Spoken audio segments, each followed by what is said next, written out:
This is the BBQ Central Show Archives. The BBQ Central Show airs live each Tuesday at 9 p.m. Eastern Standard Time and is brought to you by the BBQ Guru, makers of automatic temperature control devices, and a host of other products that make your barbecue and grilling life easier. Visit them online at thebbqguru.com or call them 800-288-GURU. And by Big Poppa Smokers, creators of fabulous rubs, online retailer of grills, accessories, apparel, and creators of their own barbecue contests.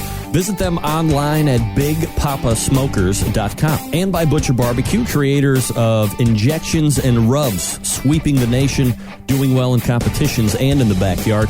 You can visit them at butcherbbq.com. And by Stephen DiFranco Jewelers, official jeweler of the Barbecue Central Show.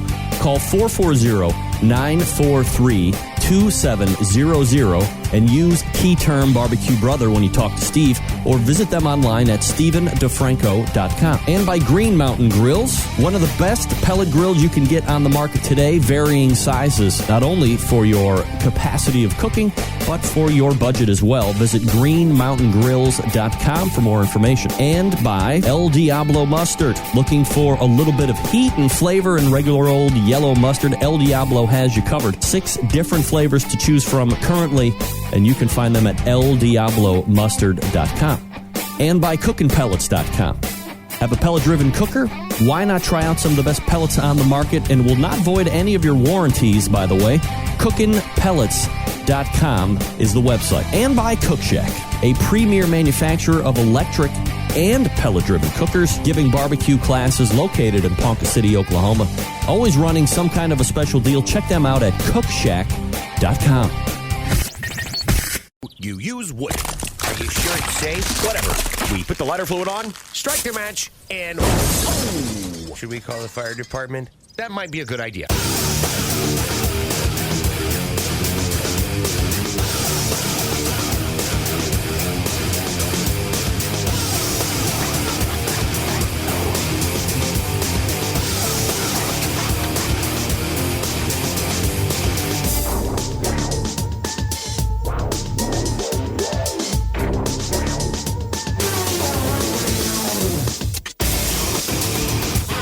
All right, good evening and welcome to the really big Barbecue Central Show. Oh yeah, this is the show that talks about all things important to the world of barbecue and grilling, broadcasting live and direct from the Rock and Roll Hall of Fame city of Cleveland, Ohio. Rapidly becoming known as the barbecue capital of the North Coast, I'm your program host, Greg Rempe. Happy to have you aboard here on your Tuesday evening. If you want to jump in on the show tonight, more than happy to have you. It's a telephone call, 216-220-0966. You can also email the show if you would care to. You don't want to call. You get nervous around phones or being on internet shows. I understand.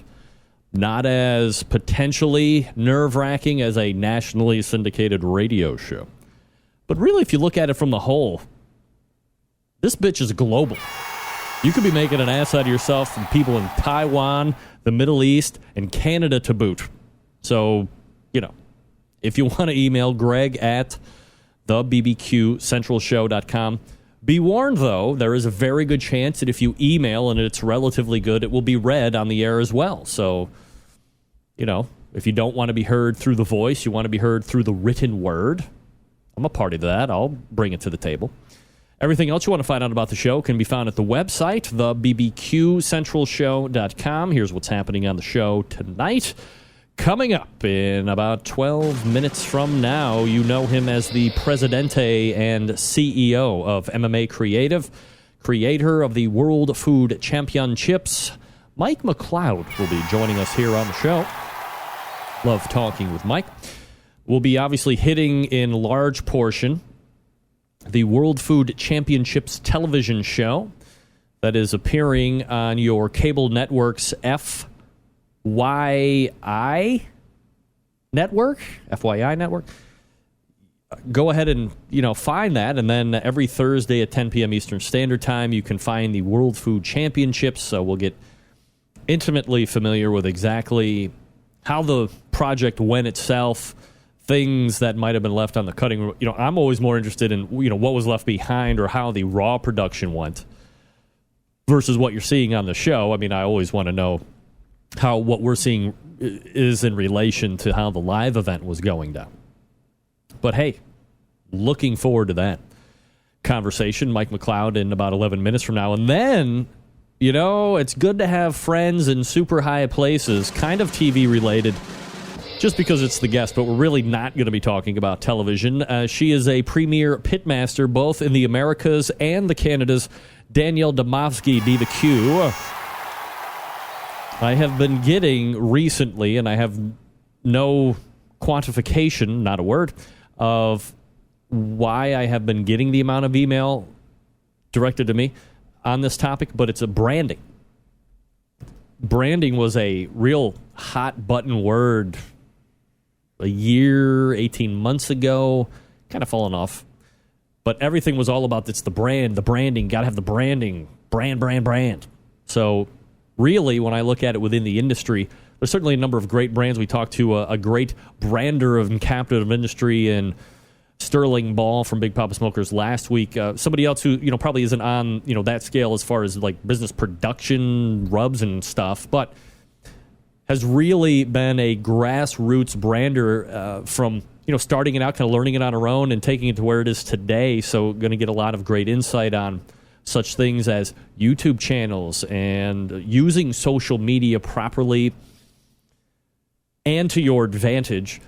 Perhaps more importantly, what not to do to look like a complete douche on the social medias. Because remember, one of the most important rules to remember on social media is, once it's out there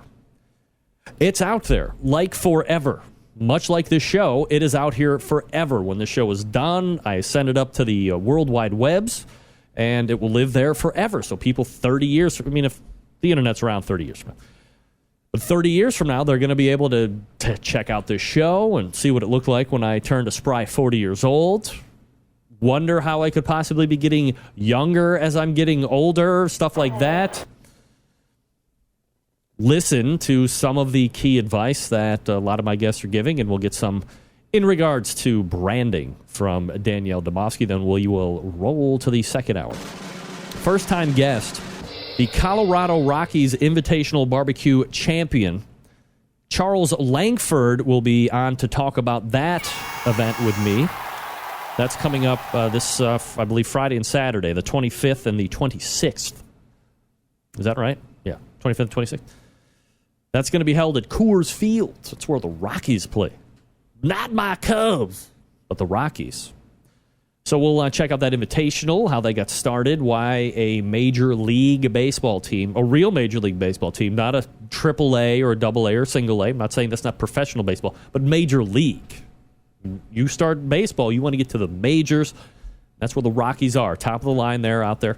So we'll talk to him about the event itself, how one was to qualify, and what's going to be happening with that particular invitational. Obviously, there's been a large increase in invitational-style competitions here over the last couple years, so we'll talk to him about that. And then, 10:35, you like to win stuff, folks? Oh, yeah, you do. And so we will play a game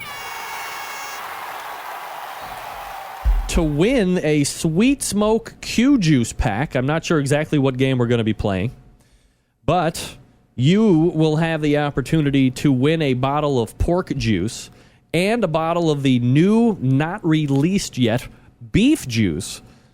Beef juice will be released on the Sweet Smoke Q-Juice website July 31st. So very shortly. I'm just waiting back to hear from Jim on exactly... Yeah, I'm live on TuneIn tonight, John. John Dawson, we have the stream back up. Report back immediately. I'm live on TuneIn. You bring it. Get out there in that yard and mow the lawn or whatever it is. Quantification is indeed a word.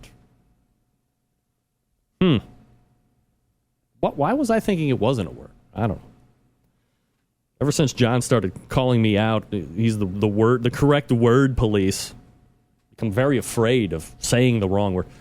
I thought quantification was a good word. Quantification, not a word. John's saying that the new game should be I make up words and I'll tell you. I'll make up a set of words that maybe aren't words, and then Rempyisms, and then real words. I say them to you. But we'll do the old standby. So according to Jim, it's either going to be porno or athlete, porn star or athlete, cheese or font, or the ever-popular winery or rehab. That will take place at 10:35 for you to win some Sweet Smoke Q juice products, or the Sweet Smoke Q products, the pork and the not yet released beef juice. Hey, you're watching the show right now. Do me a favor, make a Facebook post or get on the Twitter or Instagrams. Nerds, get on the Reddit and make an up or down on cheese and wine. It's cheese or font.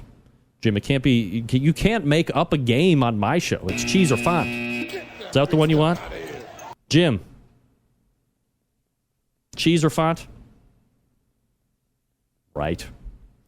Cheese or font it is. So you do your due diligence right now during the show. Study up on your cheeses and your wines. Might want to know a little bit about the cheese or the wine if you want to win Sweet Smoke Q products. Just a word of the wise, everybody. A couple different websites you want to send people to that are potentially interested in listening.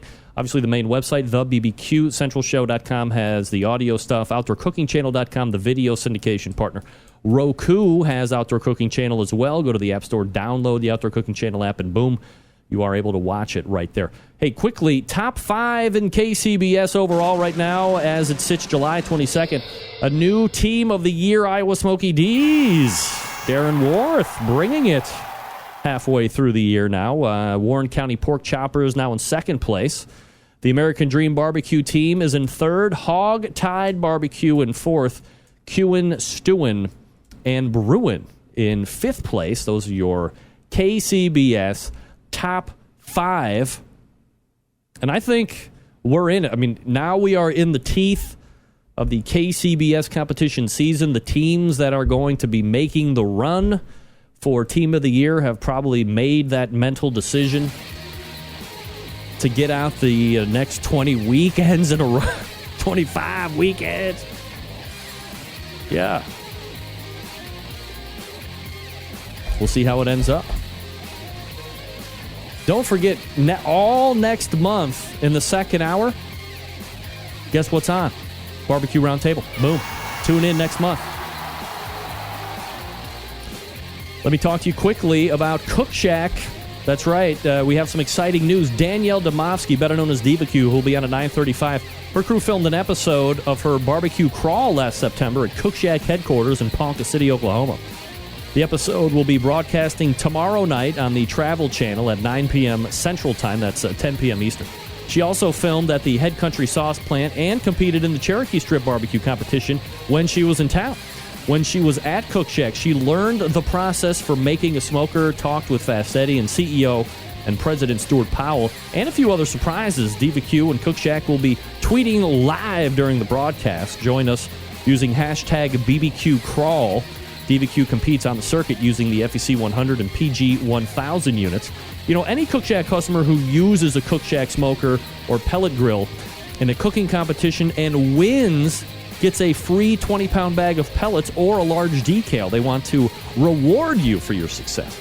To be eligible, you must win a Grand Championship or Reserve Grand Championship, place in the top 10 overall, or win first in an individual category.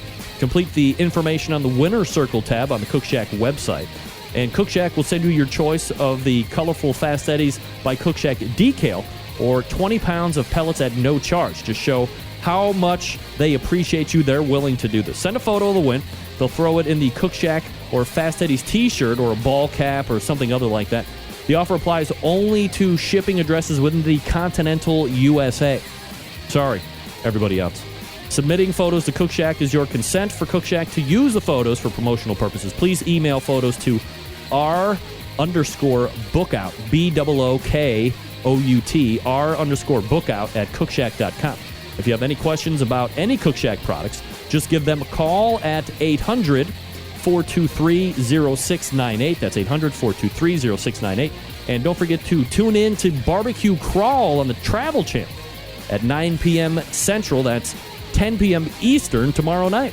We'll be talking with Danielle Domofsky a little bit later here on this show. But next up, it's Mike McCloud from MMA Creative and World Food Championships. You stick around. We'll be right back.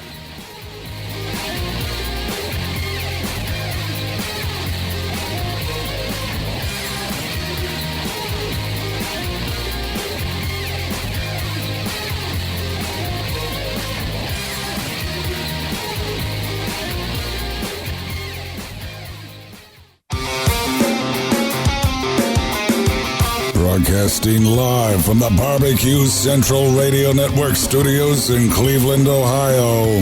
You're listening to the BBQ Central Radio Show.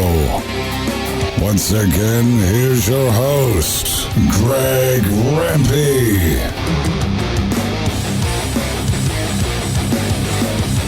All right, welcome back. This portion of the BBQ Central show is brought to you by the Sam's Club National Barbecue Tour. 31 cities, $500,000 in cash to be won, plus eternal bragging rights forever if you win the whole thing.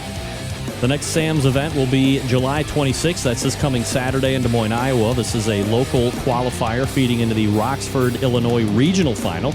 That goes down August 20th. To keep up with the tour or to register to compete, visit kcbs.us/Sam's Tour. All right, joining me now, a president and CEO of MMA Creative, the creator of the World Food Championships, and a guy that I just like to talk about cooking with in general. Mike McCloud rejoins us here on the show. Mike, how are you, buddy? Greg, I'm great. How are you, buddy? Doing absolutely fabulous, Mike. Appreciate you asking and making time for the show. Always kind of a jet setter you are. Are we finding you anywhere extravagant tonight? You just kicking it around the Tennessee? Where are you at? I'm in somewhere very exotic. I'm in my living room. Really? Wow, look at that. Home base. It feels very foreign to me, so I'm going to call it exotic. Yeah. Well, usually I'm talking to you from like Vegas or some other party town, but, Nashville is its own fun time downtown, isn't it? Nashville's turned into one of the most popular cities in America right now. Its culinary scene is incredible. The entertainment scene's always been great. The city has a lot of momentum, so it's a beautiful time for Nashville, Tennessee. It's always good to be home when I get off the road, too. When people think of Nashville, at least when I say people, of course, I mean me, I think that, over the last number of even decades, that has been a hotbed of country music. You've seen some other states come up and some other cities come up. Oklahoma comes to mind, of course. Is Nashville still the place to go when somebody's looking to break into the country scene? Well, I'm not a music expert, but I play one on TV, so I'm going to say yes. It's a great hotbed for music. If I were a budding artist, I would come here. I know a lot that are. It still has that reputation, and it's also becoming a great reputation for up-and-coming culinary experts. We have a lot of James Beard Award winners now opening restaurants in our city, so it's a great place to eat, enjoy live music, and just be a part of a fun, eclectic scene. Mike McCloud is my guest. Mike, we'll talk about the World Food Championships television show here in just a second, but let me quickly ask you about KCBS, just as an overall, how long is it about? I want to say it only seems like 2 or 3 years since you've started, but are you guys now in like year 6 or 7 or something like that? Actually, we're in our 8th year. Wow. We're in the last year of our second contract with KCBS. Time is certainly flying. We're having lots of fun and doing lots of great things. I hope that you've noticed that our biggest and newest initiative, which is the 100,000 Meals Initiative, is one of the things I think we're going to be most proud of in our many accomplishments across the board for KCBS. We kicked that off this year, and we hope that grows, and the barbecue industry, which is a giving and passionate industry, will be able to show its beneficial side through the 100,000 Meals program. So almost 8 years. We're very fortunate to have been aligned and associated with KCBS all this time, and we have every reason to think that it's going to continue. I think once barbecue gets in your blood, it never gets out. Mike, for the people that don't know about the 100,000 Meals program, if you just want to, give a brief overview of what that's all about and kind of, the genesis of that. anyone who has been to a barbecue contest and certainly been through the judging process knows that we cook a lot of meat, a lot of protein, and unfortunately a lot of that is wasted. And we just decided about a year ago to start working on a program where we could harness all of the cooks that are gathered together for a competition and challenge them to cook an extra butt or an extra brisket or something, and coordinate that through a great donation and giveaway program called 100,000 Meals that we're trying to feed 100,000 people this year through organized food banks. So at the competitions that are participating, I think there's about 70 of them right now across America. They are basically working with local food banks to have the teams cook extra meat while they're in the competition process, and then they hand it off to a certified food bank who can take it and feed the homeless in that community. And according to the website, you're roughly, just shy of 24,000 meals currently served, just a little bit over 76,000 to go. So, certainly well on the way. If you want more information on that, obviously you can go to kcbs.us/100 or 100K/meals. And that'll give you a lot of information on that. And it's, like you said, certainly a great initiative, and certainly anything that we can do here on the show to help promote that, we're more than happy to do that. Thank you. Can you believe that coming into the second or the end of the second contract, when you look back to where you started to where you're at, the progress and the roads have been opened, the doors have been opened, have you exceeded all of your expectations looking back, 7.5 years ago? It's a great question, and yes, we have exceeded all of our expectations. I think we've exceeded even some of our wildest expectations. But as someone who's pretty passionate and pretty focused on pushing the envelope, every time we exceeded one, we set another one. So our job is nowhere near done. We have an incredible staff at MMA Creative. We have incredible industry with barbecue folks, and we have a great society that's now going international. So there are many more milestones ahead, and I think it's just going to be one of those things that when I hang my hat up in my career, I'll be able to point back to a lot of super things that we were able to be a part of. Some that we originated and got adopted by a lot of other people, and some that we were just a part of because it was such an incredible time for this industry. So it is kind of humbling and exciting and impressive at the same time. Mike McCloud from MMA Creative, creator of the World Food Championships, is my guest. So let's go ahead and talk about the World Food Championships here. Obviously, that's going to be taking place again later in the year, but more specifically for the topic of the show tonight. It just happens to be on television now, Thursday nights, 10 p.m. Eastern Standard Time on the FYI network. You have 6 episodes. They're an hour apiece.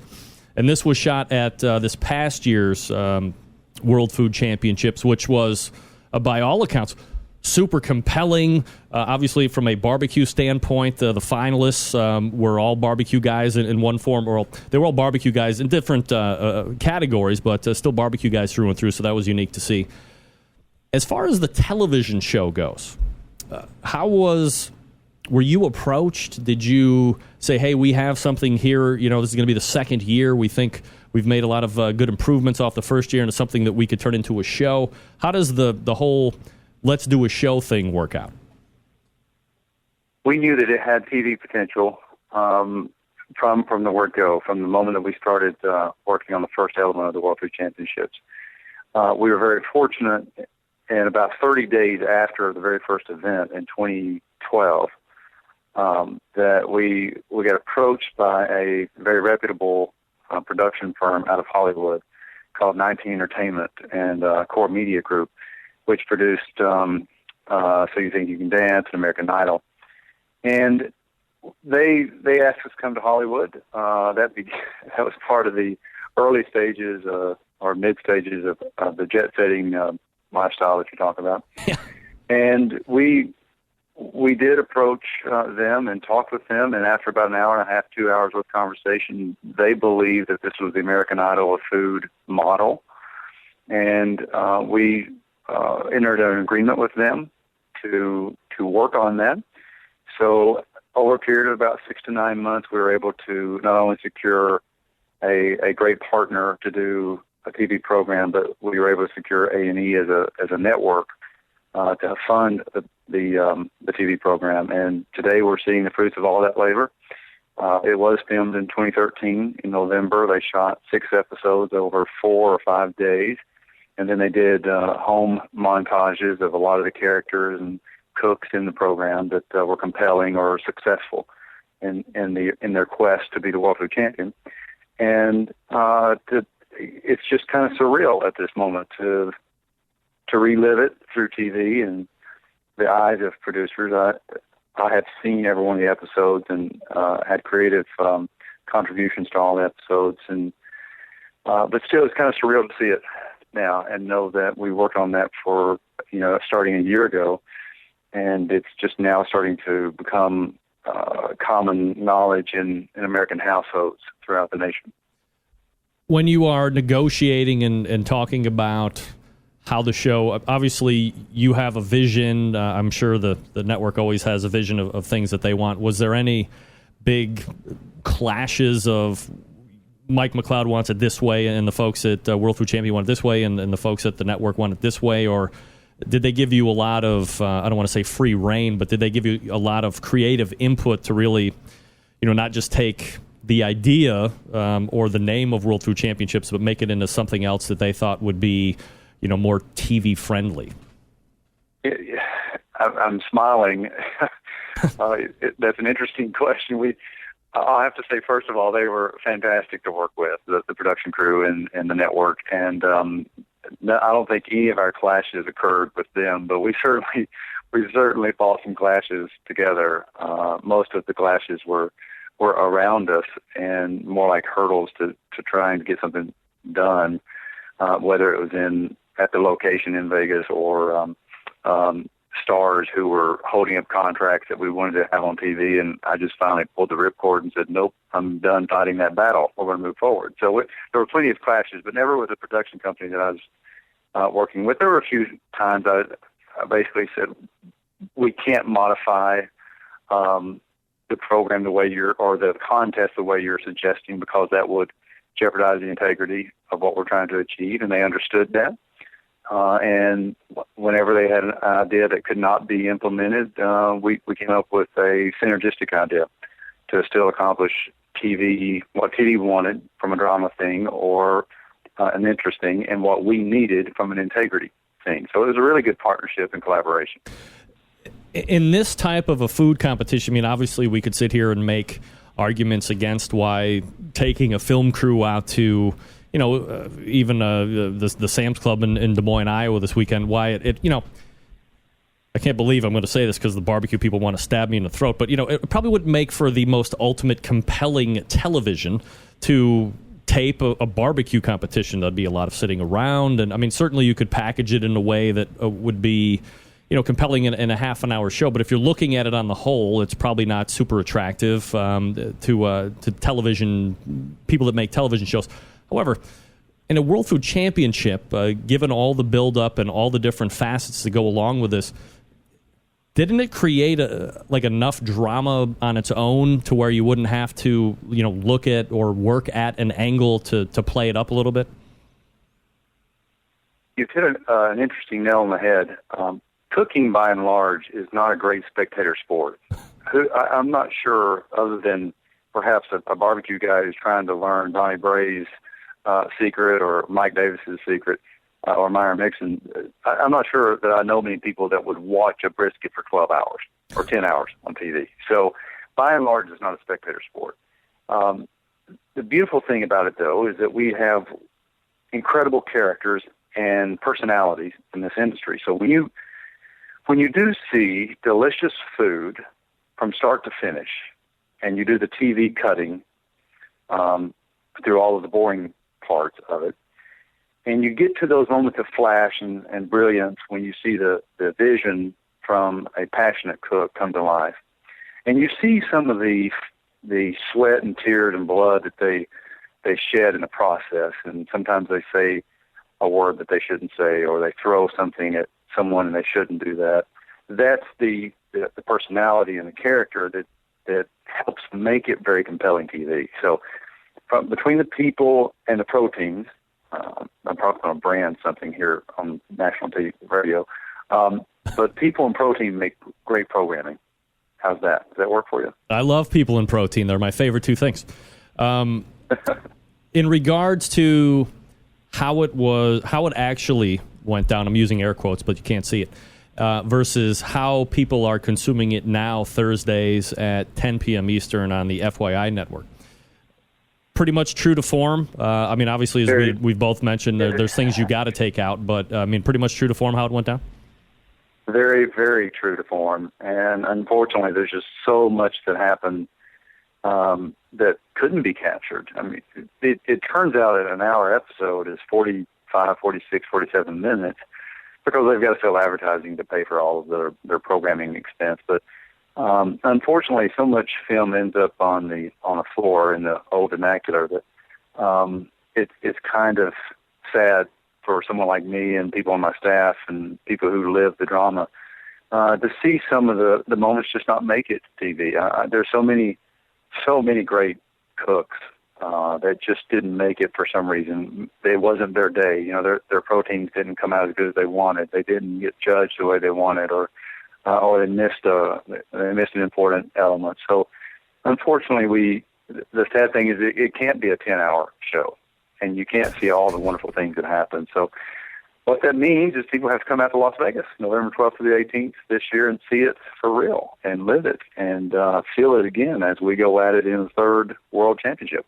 I don't know if you're allowed to, if it's under contract negotiations as we speak, and if it is, you need a hammer, you got my number. Will there be a second TV show that will be following November 12th through the 18th, third World Food Championship?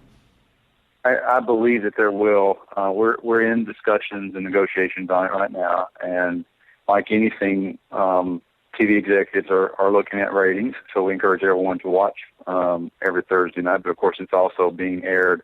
Each episode airs about 8 to 10 times between the new episodes. So we encourage everyone to tune into FYI, check it out. I'm sure the first episode, Burger and Ian Bacon are running right now, and we'll unveil Sandwich Thursday night. But I think ultimately signs are pointing to a second season, and we're very excited about that. We're in the conversations with spin-off shows that are coming out of this. So wow. Right now it seems to all signs seem to point to yes.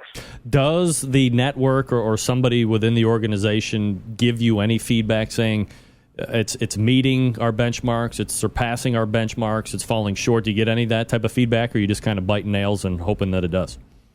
We get tidbits of feedback. The unusual thing about this particular network is that it's a brand new network. It's A&E's rebranded biography channel. So they essentially have their hands full. They've got a lot of shows that they're launching in addition to the World Food Championships. And they've got their eyes and their ears on a lot of different things. So if it were just Discovery Channel or another mature network where they were just unveiling one show, I think we'd be having a lot more conversation and dialogue. But they've got to be discussing the same thing they're discussing with me with about 15 other programs and production companies, because they're launching an entirely new channel. So we try not to bother them too much. We're getting good attention and very fair attention from them, and it's all positive. So we're not trying to rock the boat.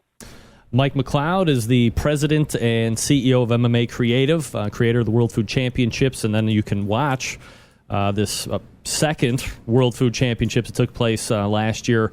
Right now, Thursdays at 10 p.m. Eastern Standard Time on the FYI network. There are 6 one-hour episodes that you can take part in and check it out.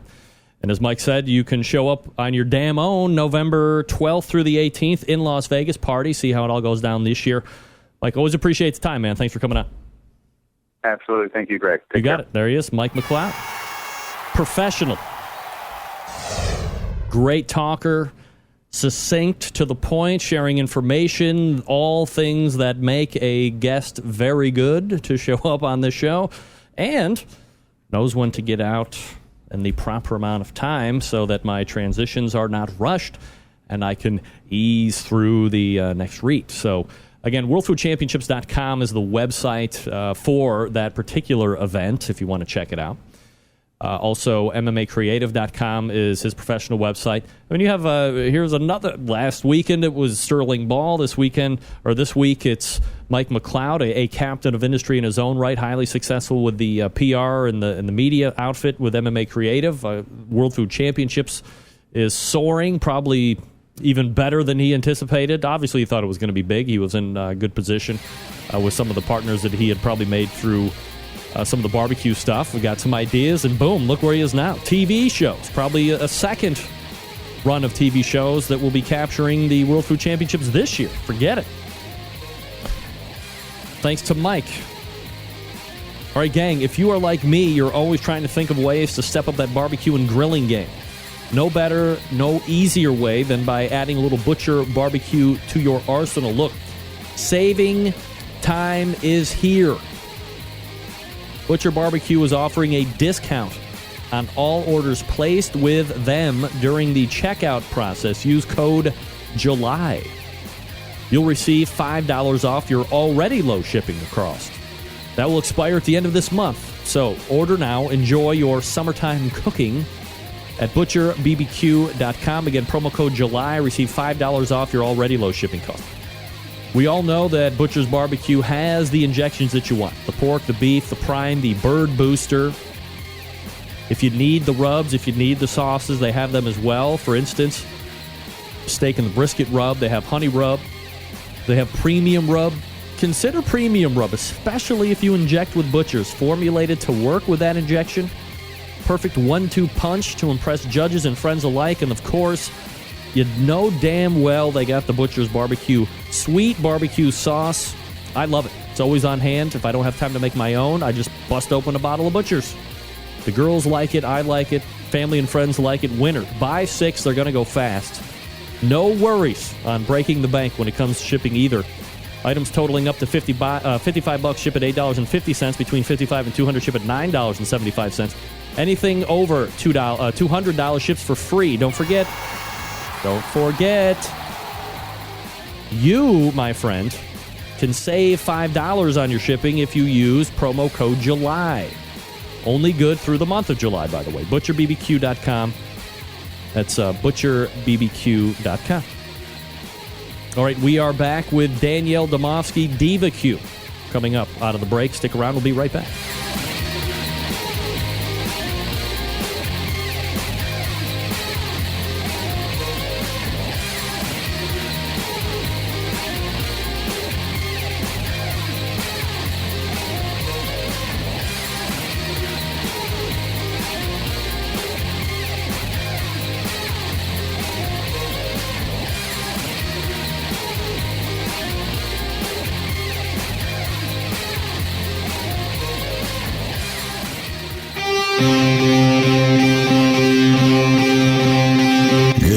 Smoke.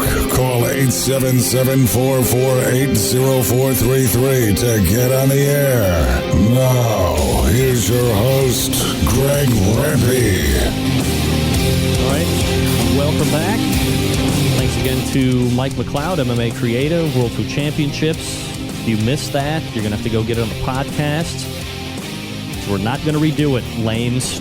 Tune in live. We do it live here Tuesdays. It's not a joke. I don't just say that on the podcast because I'm trying to get you to listen. We actually do it live on Tuesday.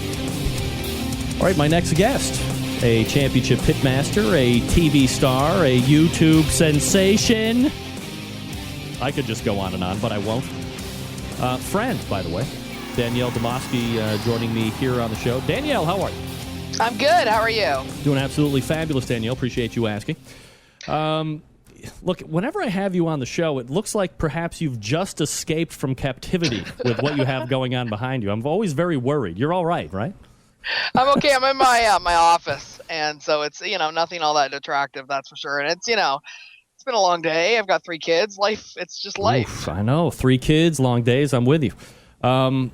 Tonight, I wanted to hit on a topic, and I don't know if it's branding season, or people are getting halfway through the year and deciding they want to start something or other. But I've been getting a lot of email asking me about branding. So I'm like, I had a couple people drop out tonight, and this one just keeps recurring. So, hey, why not call somebody that, I know has really, I don't think it's offensive to say that you're kind of a grassroots star, right? I mean, you started, we both kind of, I always like to say we kind of came up together. We started right around the same time. And I totally agree with that. You've built everything that you have through hard work. Yeah. Self-taught, asking for help here or there, and people giving you some tips. But, people give you tips, but you still have to be able to, it's like cooking schools, right? You go to cooking school, you still have to be able to implement the stuff that you learned in order to be successful in the contest. Same thing goes with the social media and the branding. So I guess just for a little bit of background, how did you, or perhaps when did you realize that being efficient at branding and all the things that come along with that is really kind of a key component to success? Well, I think it's one of the things is that I was one of the very first people on Twitter in the barbecue world. I'm going to say that right off the bat. I've been on Twitter since February of 2009, and I truly was one of the very first barbecue people that was on the competition circuit, that was just starting to do some TV and things like that, that really embraced, I think, social media in a large capacity. One of the key things is that there's some funny pictures out there of me teaching people at a national barbecue conference. Now, this is going back quite a few years now, about how to get on social media. It's so funny. There's a picture there of me teaching Myron Mixon, Randy Twyford, Iowa Smokey D's, back in 2009, just how to use Twitter and Facebook. So it was one of those I was an early adapter to all of those social media things. It also gave me a platform and a voice that I probably would not have had having come from Canada. I have to overcome some geographic issues on a daily basis, just in regards to getting my message out. So having a platform like social media applications such as Twitter, Facebook, Tumblr, Pinterest, all those wonderful things has really enabled me to reach out to a much larger audience. Danielle, you've just mentioned 3 or 4 or 5 different social media things, and I think, maybe it's a two-headed monster here we want to cover. You're talking about the people, 5 years ago that you were introducing to social media. Do you think at this point, fast forward 5 years, the people that you were teaching, like it was an age thing, that they thought that it was going to be a fad that passed, like cable television that never passed, stuff like that? Or do you think that it just something that didn't register with them to be important to building a business and getting your name out there, or however you want to term it? Well, I think one of the things is that it is barbecuers are, I think, for the most part, rather traditionalists in a lot of sense of the word. And it's one of those things where people don't realize the impact that social media actually has on your brand and what it can enable you to do and to reach out to, like I said, different markets. So I think it was one of those things where they're like, what is this thing? Like you said, it's like, is it a fad? Like, is this just going to go away?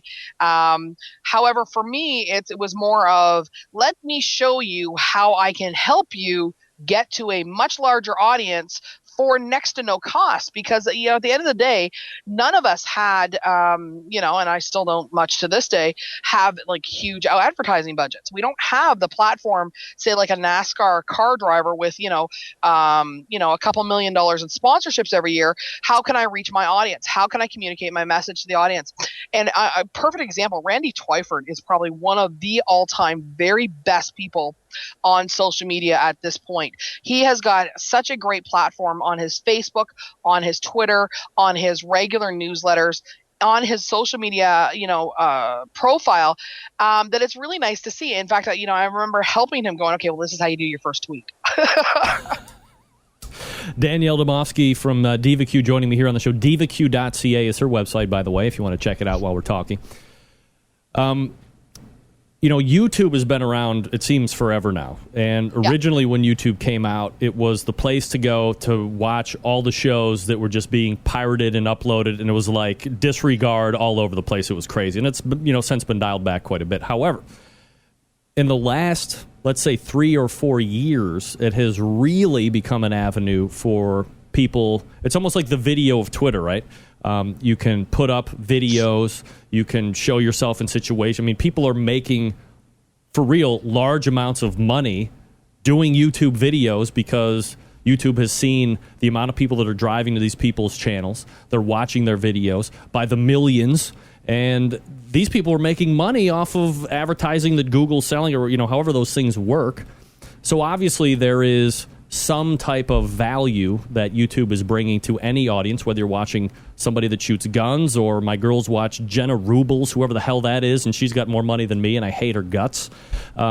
So in regards to YouTube, and you have really created one of the better looking YouTube pages, and we'll get into how you build it here in just a second, but obviously you knew it was important to get a YouTube presence, but when did you decide to really, put in that effort and do the quality videos that you're doing now?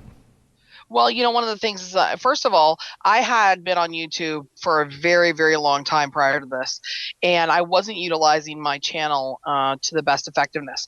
One of the key things for me was I didn't want to have a presence that was crap, to be perfectly honest. Right. I wanted something that looked professional. However, there had to be an absolutely a real presence there for authenticity. I did not want something staged. Anybody who knows me, I am who I am. I don't change from TV to in person.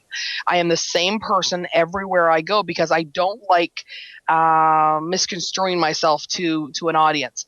One of the key things for me is that the partnership that I made with RTR Media, who is the production house behind Barbecue Crawl, and I worked together to come with this YouTube channel. I have an incredible team that works on it, an incredible team. And what we do is we do the videos in my backyard. Why? Because that's where the majority of people actually cook their barbecue. It's not on the competition circuit. Yep. There's only 7,000 of us on the competition circuit. There's a few billion of us that actually barbecue, and that's why, once again, the vast majority of my videos are done on a gas grill as well, because 70% of all households have a gas grill over charcoal, over any other fuel source. So we tried to make it really approachable. Utilizing the YouTube channel is something that I really wanted to happen this year. I think it ties in nicely with the TV show. It ties in nicely with the fact that I just want to make real food for real people. And it is the real stuff that I'm cooking in the backyard. And that approachability, that branding factor comes into play because it's another platform in which for me to say, hey guys, this is me. This is what I do on a daily basis in my backyard. This is the real stuff that I feed my family with. And let me show you how to do it. Are you trying to drive traffic from the YouTube channel to somewhere else, or from somewhere else to a YouTube channel? Is it all synergistic? Does it not really, is there not like an end game to where you want people to end up, I guess? What's the thought process behind that? Well, the goal overall is a multi-platform. Actually, this is definitely a strategy thing. I think anybody who's seen anything I've done over the last few years is mostly strategy. I strategize because I want the branding to be multi-platform. Everything needs to drive back to the TV show because the TV show is my largest audience. Secondly, we have the Facebook presence and the Twitter account. Twitter's hitting around 9,000 now, and I am very careful to have we're over 9,000 now. Very careful to only keep real people on both of those channels. In other words, no spam bots, no robots, no, follow me and get 30 million followers things. These are real people that actually follow me and interact with me on a regular basis. So it all is kind of, like you said, synergistic because we are trying to get you to view all of my platforms. I want you to watch the video, say, hey, this chick's pretty funny. She's a real person doing a real thing. Watch the TV show. Hey, she's got great brands on there. Look at the equipment she's got. Let me, hopefully watch her on Facebook and Twitter because she's pretty funny too, and she's pretty sarcastic sometimes, and she kind of keeps it real. And then let me take a look at her Pinterest, and let me take a look at her YouTube channels as well. So it all comes full circle. Everything ties in together. This is why every single morning, my first thing is that here's my coffee cup from this morning. See, it's still there. I sit down with my coffee cup and I start social media every single morning. And it's I've been sick the last couple of weeks, so it's been kind of light, but typically, I post 10 to 15 times a day, and I'm always talking about barbecue or just funny crap that makes me laugh.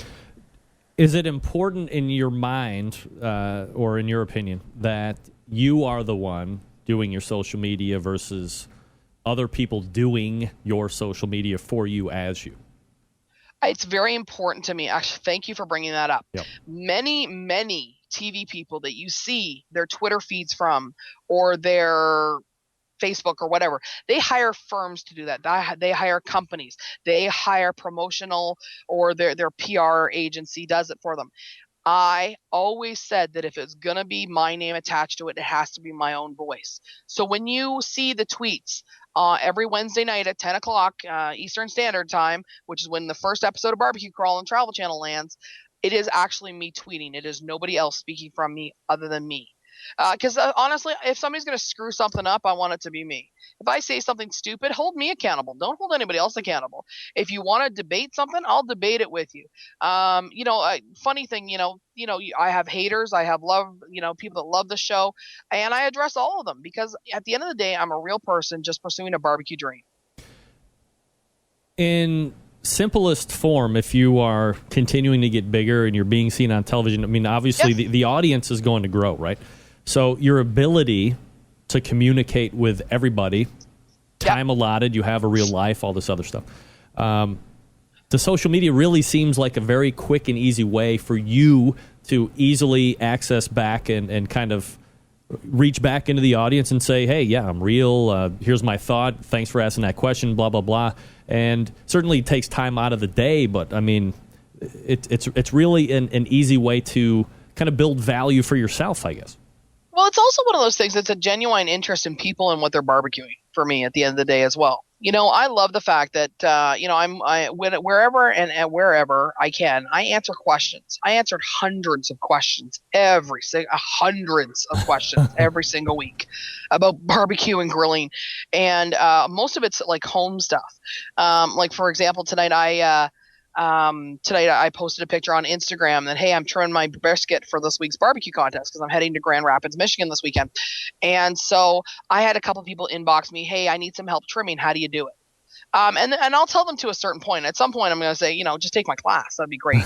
But in most cases, I'll give them a hand up, not a handout, but a hand up, and I'll send them to some things that I've shown people in the past, or I'll link them back into some recipes on my website. I think at the end of the day, it does provide me a voice, and it's really important for me to talk to the fans. We have so many fans of the show. We can't go down the highway into a grocery store, into Walmart, into wherever without somebody stopping me saying, hey, we love the show. And for me to be able to talk to more of the fans and say, hey, thanks very much for watching. We really appreciate it.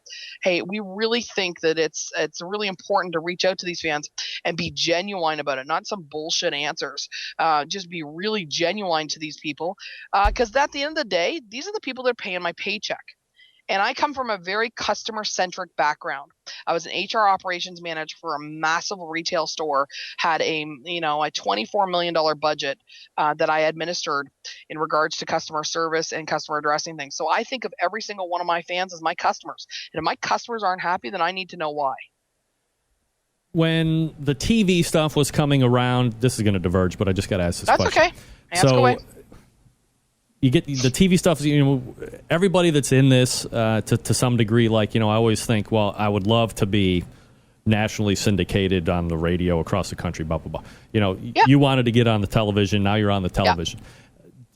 Did you give thought when you were thinking about how you wanted to be on the television about how you would be recognized in your real life, and did you allot or account for that after the fact? Or realize you were going to have to allot or account for that after that? I actually thought about that ahead of time. Because here's the thing. You sign a contract in TV.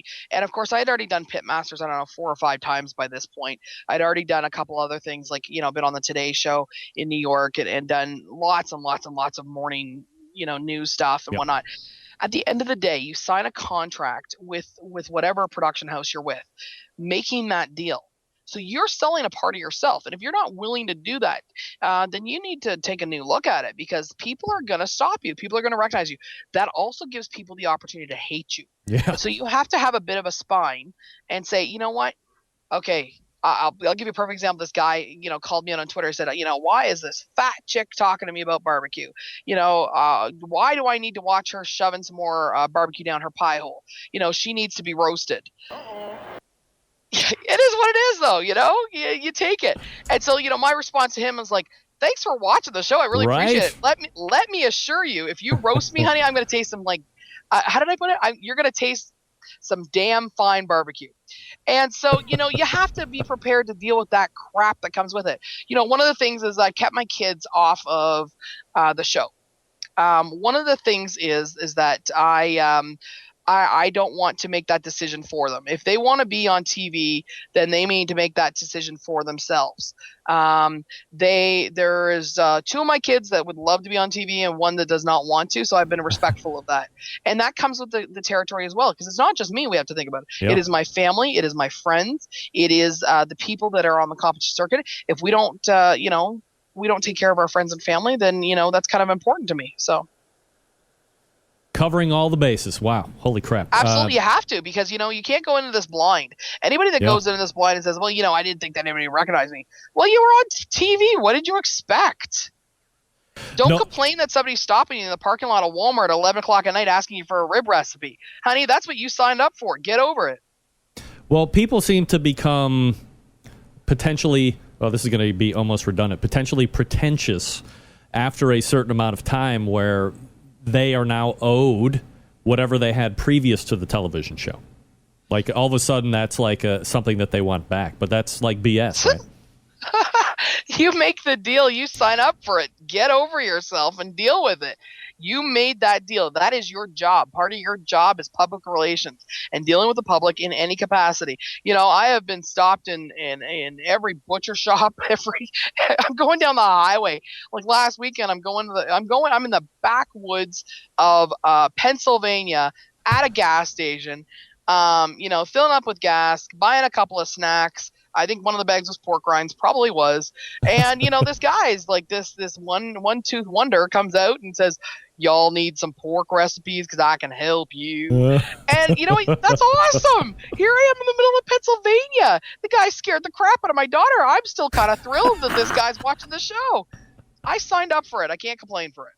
Danielle Domofsky is on Barbecue Crawl, of course, Season 2. She's already done Season 1. That's why she has Season 2. You can find her at DBQ.ca and traveling around the country, competitions, checking out restaurants, all this stuff, and then all the social media stuff as well. Danielle, really appreciate the time talking about the branding stuff. Hopefully people get the good information that they were looking for on that. Continued success, and hopefully we can talk again soon. Thanks very much, Greg. All the very best. I love your show. Thank you. All right, there she is, Danielle Domofsky, DBQ. Yeah, baby. DBQ.ca. And the CA, as you say, stands for Canada, because that's where she's from. She mentioned that in the talk up there, right at the beginning. So for the folks that have emailed me an email, branding, from somebody that learned it from the ground up herself. Boom. Use the info. I believe, too, in social media, it's really, I don't have the ability to connect with all the people that, I want to face-to-face, so I can do it through social media. Answer the emails, all that stuff. Thanks again to Danielle. July is the height of grilling season, and El Diablo Mustard wants to turn your ordinary barbecue into some of the hottest, dare I say, the hottest on earth. Try adding some El Diablo fiery habanero roasted chipotle, flaming jalapeno, or spicy mango in your sauce. Marinate or rub for a new flavor kick that's hot and intense. El Diablo features 6 bold flavors that taste great and are hot as hell. Try mango for island heat on your meat. Add a Southwest kick with roasted chipotle. For blazing layers of flavor, try steakhouse. For a zing of Worcestershire and tangy tomato. Make an ordinary dog into an instant chili dog with El Diablo's Texas chili, and try jalapeno on some hot bacon or a burger for real jalapeno puree and a mustard zing. Or try fiery habanero for a flavor inferno for you daring types that demand all heat all day. So get grilling, add some heat to your meat. Connect with El Diablo on the Facebook and on the Twitters. For recipes, tips, and giveaways, bold flavors, great taste, hot as hell, eldiablomustard.com. And a special note, El Diablo will be at the West Virginia Hot Dog Festival this coming Saturday with free samples of all of their flavors. The Hot Dog Festival is 10 a.m. to 6 p.m. In Huntington, West Virginia, the website for that is WVAHotDogFestival.com. That's WVAHotDogFestival.com. Lots of fun activities for all ages all day. That's the West Virginia Hot Dog Festival, 10 a.m. to 6 p.m.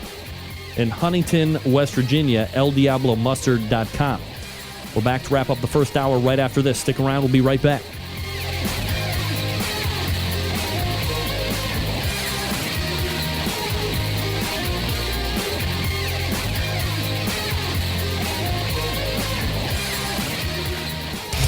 Big name interviews, advice on cooking brisket and ribs, and the only host willing to share his honest opinion on all things important in the world of barbecue. It's the Barbecue Central Show. All right, welcome back. This will be a quick exit out as we wrap the first hour. Thanks again to Danielle Domofsky of DivaQ. DivaQ.ca, her website. Check her out on the Twitter, Facebook, Instagram, Pinterest, Tumblr. Diva, you on Reddit? I know you're a social media nerd. Back in the, well, I still think Reddit is still very popular, but more in the you know, the nerdy category. No offense to the nerds, by the way. Really. Thanks again to Mike McCloud, who joined me. Reddit people scare me, says Diva. Indeed. On many levels.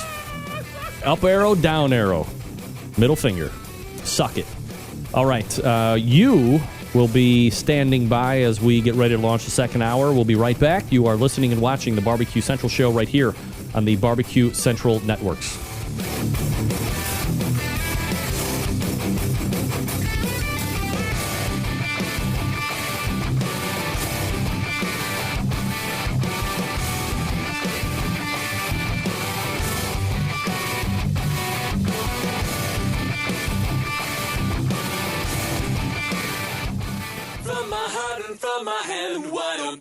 Understand my intention. Happy to have you aboard here for the really big barbecue show. We cook because we have to, and we grill because we want to. Fine, how's it going? You have a great show. I'm a big fan. So what seems to be the problem here? This man looks like he's dead, and he's in the crackle. Charbono! It's all about the Charbono, dude! Succulent fish. What? He ate 54 wieners. But listen, Lavernius, shake a face. I'm shaking like a dog shit peach seeds. We have top men working on it right now. Who? Top men.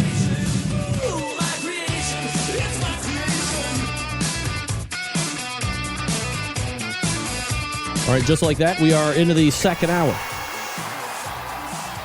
Boom. You have found the Barbecue Central Show. This is the show that talks about all things important to the world of barbecue and grilling. We do broadcast live, direct from the Rock and Roll Hall of Fame city of Cleveland, Ohio. The barbecue capital of the North Coast, for those that don't know. The most commonly asked question that I get every week is, hey, Greg, listen to the show, big fan, found it through something, blah, blah, blah. Going through the archives, and you say every show, barbecue capital of the North Coast. North Coast of what? Excellent question. Let me address that for you.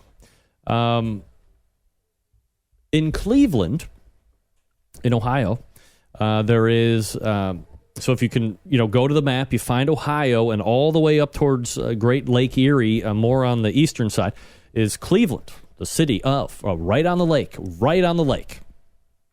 And there is beaches that are above the city. Edgewater Park, other beaches that I can't name because they're dirty. That's the north coast of Cleveland, Ohio. So here, locally, in the city, we're referred to as the North Coast. Cleveland it's the north coast of Ohio. And so that's why each and every week I say it's the barbecue capital of the North Coast, because That's just how we refer to it. And I was like, hey, what can I say during the show open that would get people thinking when I say North Coast? North Coast of what? North Coast of somewhere I don't want to go to? Maybe.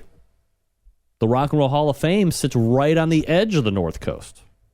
Potentially could fall in. Nobody would miss it.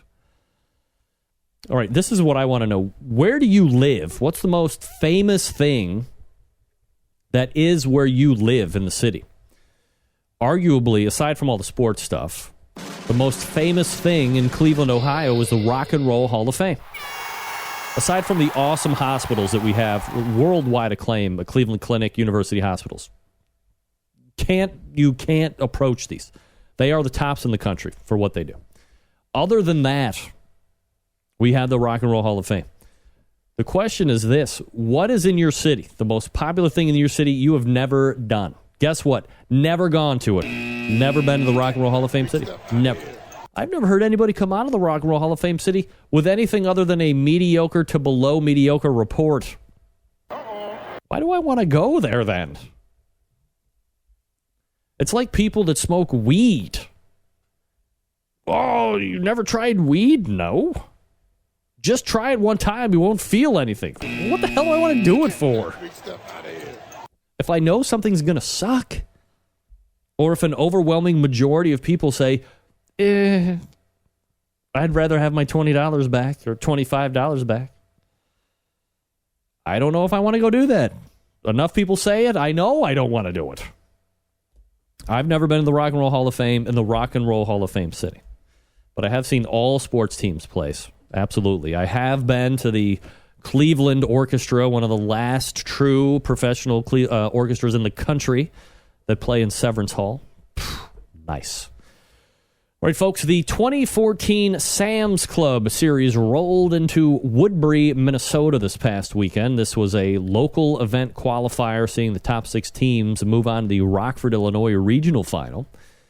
That'll take place on September 20th, and the top 6 teams moving on to the event are, in particular order, Grand Champion Iowa Wild Hogs Barbecue with a 691 and high change. Boom.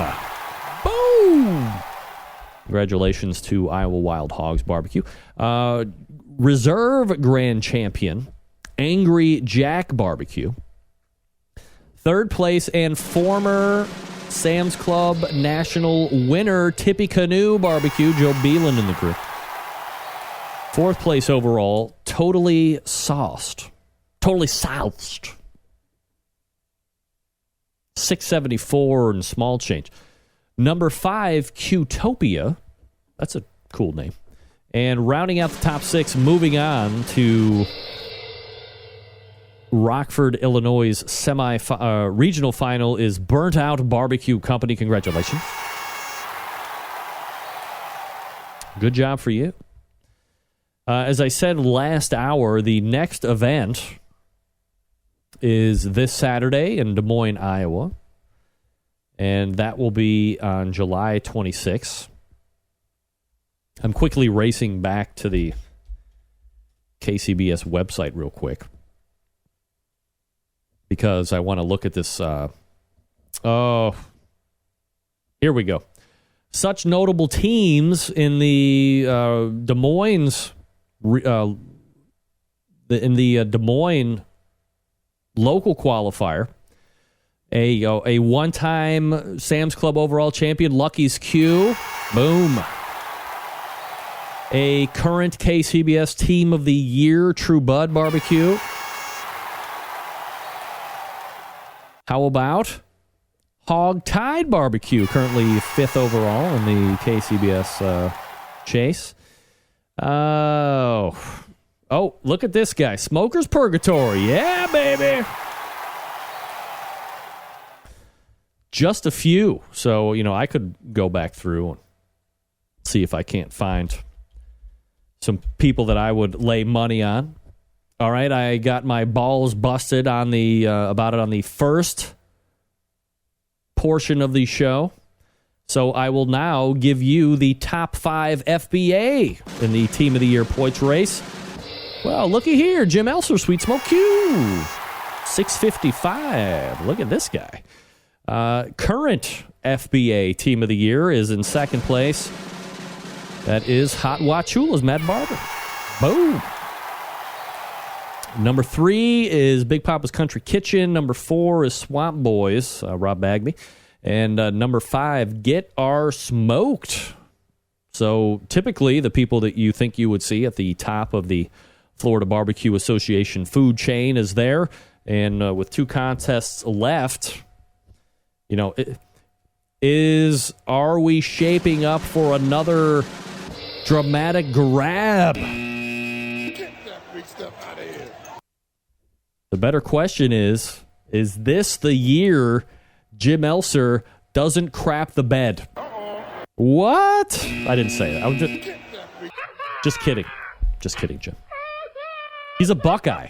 You know he's going to pull it out this year. Maybe not the first year, but the second year, winner. Mail it in, Jim. It's locked up, buddy. Let me look through here.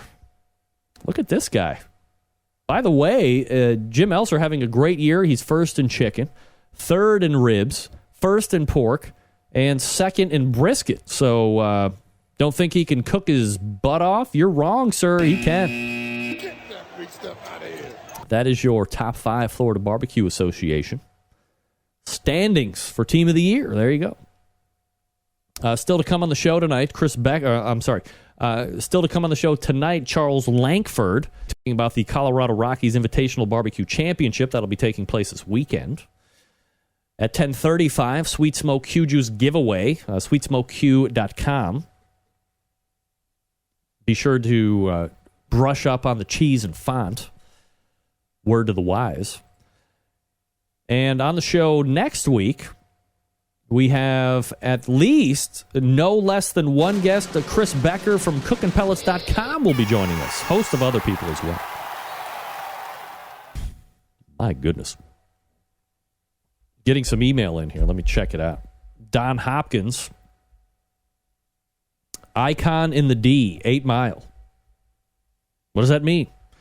John Dawson. The northmost coast of the first ring of hell. Hell! Never a shortage of a quip. From somebody that's in Des Moines, Iowa. What's in Iowa? I don't even think that's a real place. I think that's just a placeholder on the map. Like Montana and Wyoming. That's not real. Nobody lives there. Just cows and militia groups, separatists, waiting to overthrow. All right, we're back with Charles Lankford right after this. If you didn't know, Big Poppa Smokers is the one-stop shop for anyone interested in barbecue, featuring a comprehensive selection of American-made grills, spices, sauces, accessories, even a kit that gives you everything you need to make a world-class smoker out of a 55-gallon drum.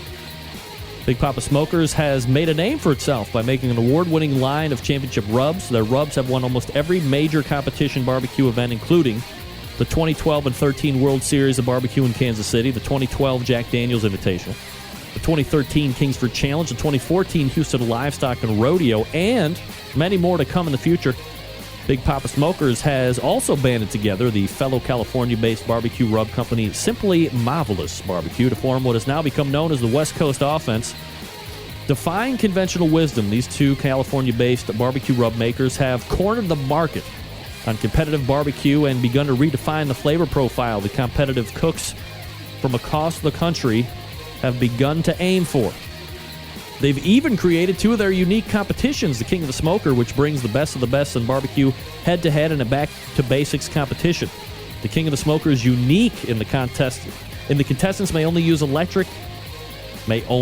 not use any electric device, such as pellet cookers or pit minders.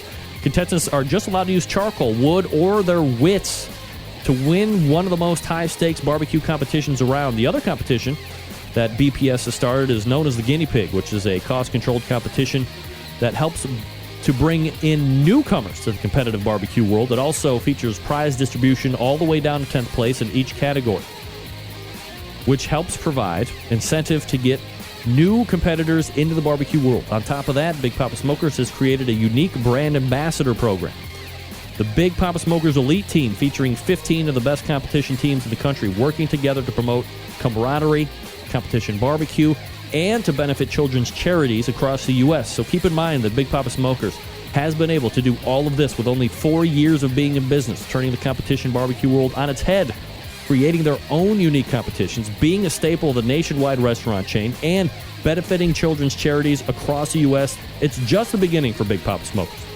Visit them directly at bigpoppasmokers.com. That's bigpoppasmokers.com.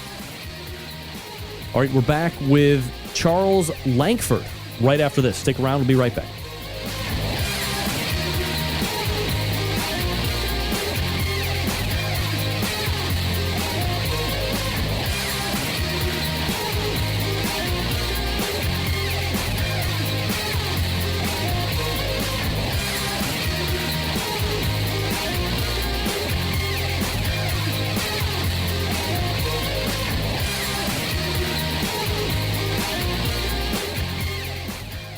Broadcasting live from the BBQ Central Radio Network studios in Cleveland, Ohio. You're listening to the BBQ Central Radio Show. Once again, here's your host, Greg Rempe. All right, coming up on 14 past the hour, 46 minutes till the top. That's how we do it in radio. We give you 2 different times, 2 different ways. Same time, 2 different ways. That's what they like you to do on the radio. This portion of the Barbecue Central show is brought to you by CookinPellets.com. We'll have him on the show next week, by the way. That's Chris Becker, your number one source for quality wood pellets. For all your pellet-driven cookers, visit CookinPellets.com for more information or to purchase. You can also visit Amazon.com to purchase as well. As I mentioned in the last segment, you will find my next guest at Coors Field, July 25th and 26th. The Colorado Rockies Invitational Barbecue Championship will be taking place. This is the very first one that is going to be out there. So let's race over to the hotline and welcome in first-timer to the show, Charles Lankford. Charles, how are you, buddy? Pretty good. How are you? Doing absolutely fabulous, Charles. Appreciate you asking. More importantly, appreciate you making time for the show tonight. Obviously, I know you're busy. You're actually out at Coors Field, right? Right. We came out a little early to go over some details, just try to finalize the contest, and stayed for the game tonight. Is the game going on right now? Yeah. All right. Bottom of the 5th, we're ahead 3-2. All right. I was just going to ask, breaking news right here on the show. Rockies are ahead 3-2. Perfect. Charles Lankford is my guest. All right, Charles, so let's quickly, before we talk about the Invitational Barbecue Championship that will be taking place this weekend, maybe just a quick background about yourself, kind of what you do professionally, and then perhaps more importantly, how you got into the barbecue side of things. Mechanical engineer by trade, project manager, owned a small engineering company. We built it from 2 people to 64 out in Southern California. Retired in 2005, 2009, and just about 3 months ago. So keep going back to do stuff for different companies, large projects, either running construction or running the entire project. So every time it seems, there's not many of us old guys left, so every time a large project comes up, my name comes up and I call. So raised in Texas and, always around Texas barbecue. Had to spend 20 years in California, not a barbecue place, pretty frustrated, came out to Colorado to retire, like I said. I was actually working for a refinery out here and ran into Steve Mars. Steve Mars was deputy fire chief, and I was project manager over a large project, and they told me he was a barbecue nut. So we got to talking, and he told me about Rocky Mountain Barbecue, KCBS, and that's kind of how it got started. My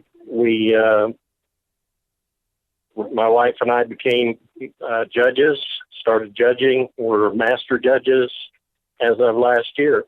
So Just something that you picked up and you liked and you found, or have you? Are you an active competitor as well? Not an active competitor. We've cooked with Johnny Trigg quite a few times. It's a very, very expensive hobby, and if my wife ever turned her back on me, I'd probably buy a Jambo and start trying to cook competitively. So she keeps the purse pretty well closed and tight. So, you have to try to bum a cook-off with somebody like Johnny Trigg. He's been real good about letting us cook with him. Wild Hogs, Mike Brayton, he let us cook with him also.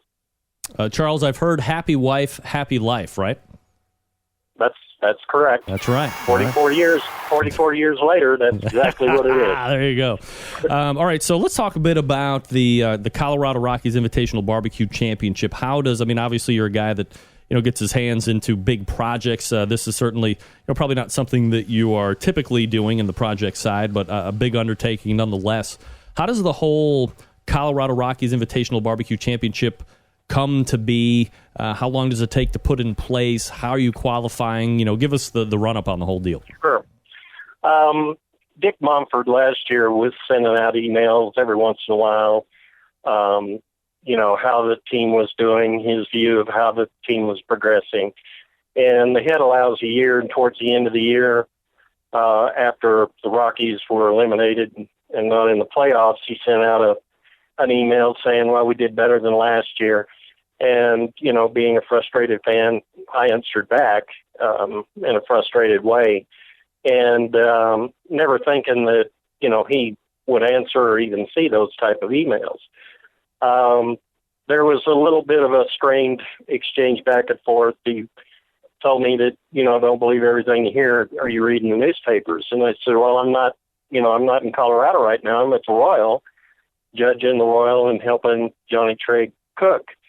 And the email exchange went on for about 2 days, and it got softer. And he said, well, I'm into barbecue. I love barbecue. So I told him, hey, one day, if you want to, come up to Longmont and we'll cook you barbecue. I got an email back saying, great, I'll have my secretary set the date, which, at that point convinced me that, well, maybe I am talking to Dick Mumford. Anyway, he came out, we had lunch. It was a good lunch. We didn't talk much baseball. We talked a lot of, his background, our family, that kind of thing. He's a very personable guy, very interesting. And then it got around the barbecue, and we told him about Rocky Mountain and about the contest and how we judge, and, really enjoy that. And the camaraderie of the cooks and the judges. It's kind of a family affair, between the cooks. And he said, well, someday I'd like to have a barbecue contest at the Rockies game. Would you help? And I said, yeah, we can, we'll do that.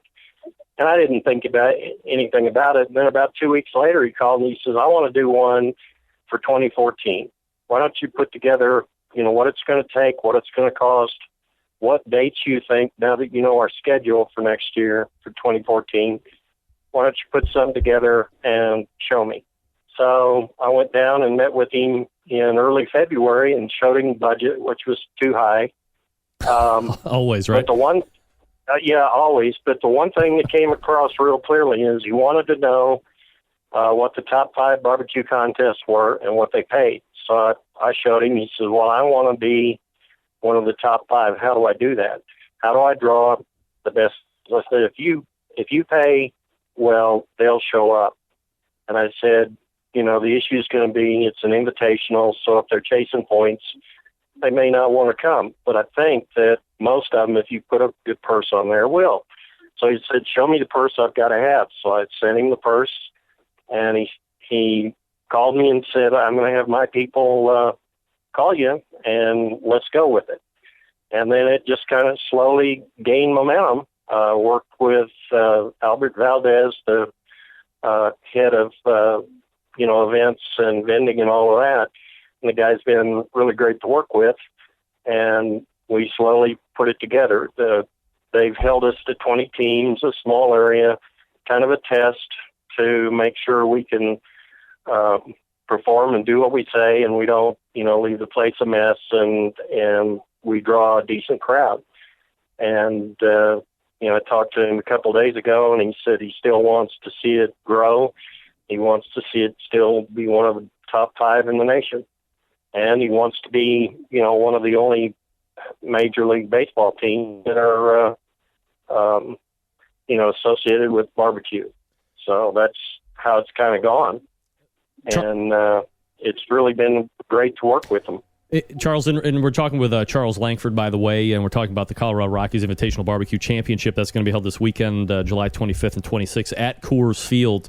There's obviously going to be some things going on Friday night that involve the team and being on the field. Logistically, you've been to a number of barbecue competitions judging. How do you see this setting up from a competition setup standpoint when you compare it to some of the other ones you've been at? Is there going to be issues with people coming in and out? Do you think it's going to be fine? Are you worried about anything like that? No, we're set off to the side in there's a private party area that's kind of fenced off, and we're sit in the parking lot right behind that, and it's kind of fenced off. It's maybe a little bit too far from the crowd, but I think we've got that covered. So from a logistics standpoint, it's great. They've given us an area where the judges can judge without having a lot of people wander through. We can close the gates. They'll do the judging. Then at 3:30, we'll open the gates, and then the fans with the barbecue voucher can come in and go back and, participate in the fans' choice. Dick also put up $4,000 in prize money for fans' choice. So that was great because he wanted the fans to really be involved. So I think we got the logistics part pretty well down pat. I think that the teams are really enthusiastic about, meeting the people and showing them their barbecue and talking barbecue. So I think from that standpoint, we're in pretty good shape. I'd mentioned just a couple minutes ago that there was going to be some on-field recognition during the game. What can people expect if they're going to be heading out that way? Before the game, about 6:08, we'll bring the teams and their families, whoever is associated with them. The judges, any of the judges that come in Friday night, the volunteers, the KCBS reps that are running the barbecue contest, of course, and the organizers, my wife Rose and I, onto the field, and they'll introduce, they'll show all the team names and everything on the big screen, and, introduce everybody. Also build a little bit of interest for the crowd Friday night. We'll have the cookers start their fires a little early Friday night, so hopefully the smoke will blow into the stadium, and we'll get some barbecue lovers that can't stand the smoke and will buy a ticket for the next night. In regards to payout and how you pay down through the categories, what's it shaping up to look like? Total awards is $35,900 for the KCBS part. First place for all the, chicken ribs, pork, and brisket is $1,000. Grand champion is $10,000, and reserve is $5,000. So we have 1 through 9 payouts, and of course we're tying that to baseball. The 1 through 9 teams will all be put on a authentic MLB lineup card that you'll see in the dugouts, and so their name will be there, and we'll give that out instead of ribbons. First place teams, besides the money, will also get an engraved baseball bat. So we're trying to tie the baseball theme to the awards, and give the cooks something a little different than just a ribbon. In regards to attendance by the cooks, you fully slated here, or how is the reaction? Oh yeah, yeah. The reaction has been overwhelming.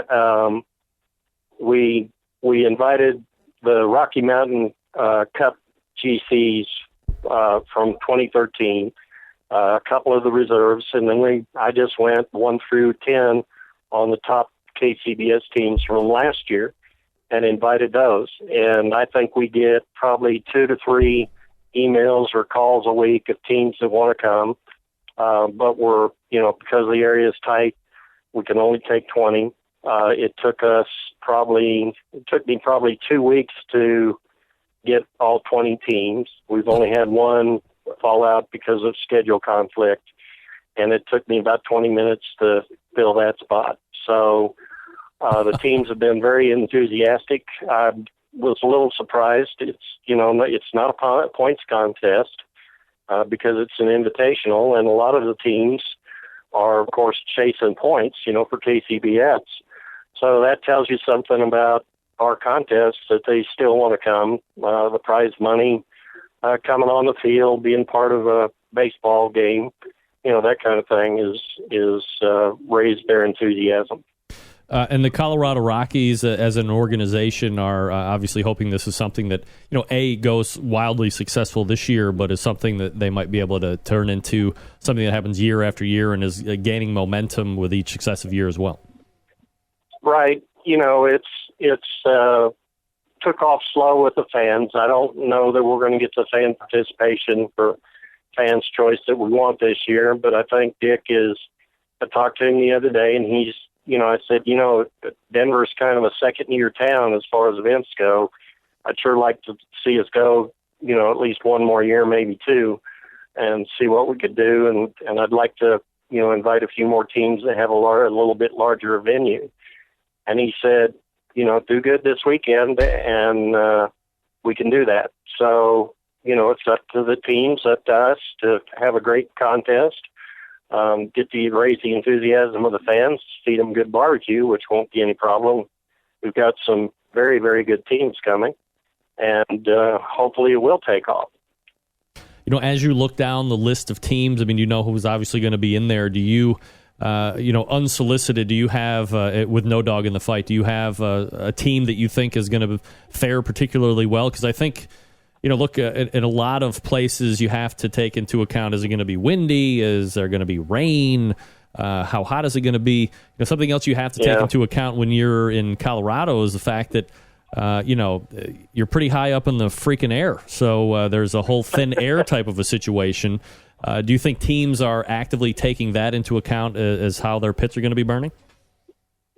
Yeah, I think they do. But at the same time, of the 20, I think there's only probably 3, maybe 4 that haven't cooked in the elevation or higher elevations. A lot of these teams go to Frisco, which is 10, or 8,000 feet. Alamosa's next weekend, the following weekend, that kind of thing. So, it's Iowa Smoky D's, probably, a couple of the other ones, Blazing Barbecue, a couple of the others that probably haven't got the high altitude experience. But overall, I've not seen any of them use that as an excuse. They like to, I'm sure the locals like to think it's a hometown advantage, but I don't think it's a home field advantage at all. Charles Lankford is my guest. We're talking about the Colorado Rockies Invitational Barbecue Championship.